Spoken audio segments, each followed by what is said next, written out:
નમસ્કાર. તમે દુનિયાની ઘણી ડરામણી વાર્તાઓ સાંભળી હશે, પણ શું તમે ક્યારેય એવી કોઈ જગ્યા જોઈ છે જ્યાં ભૂત પ્રેતના ડરથી ખુદ સરકારે બોર્ડ લગાવવું પડ્યું હોય કે સૂર્યાસ્ત પછી આ કિલ્લામાં જવાની કાયદાકીય મનાઈ છે?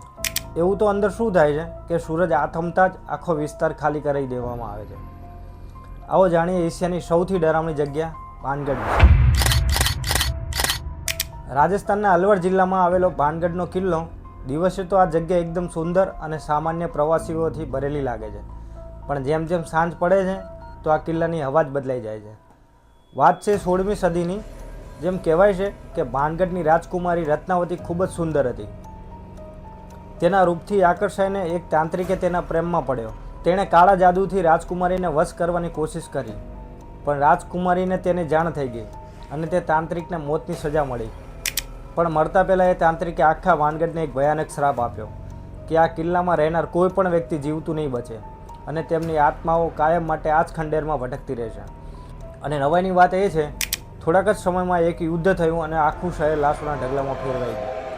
તમને લાગશે કે આ માત્ર એક વાર્તા છે, તો સાંભળો. ભારત સરકારની એજન્સીએ આર્કિયોલોજી સર્વે ઓફ ઇન્ડિયા કિલ્લાના મેઇન ગેટ પર એક સત્તાવાર બોર્ડ લગાવ્યું છે કે સાંજે 6 વાગ્યા પછી અને સવારે 6 વાગ્યા પહેલાં કિલ્લામાં પ્રવેશ કરવો સખ્ત મનાય છે.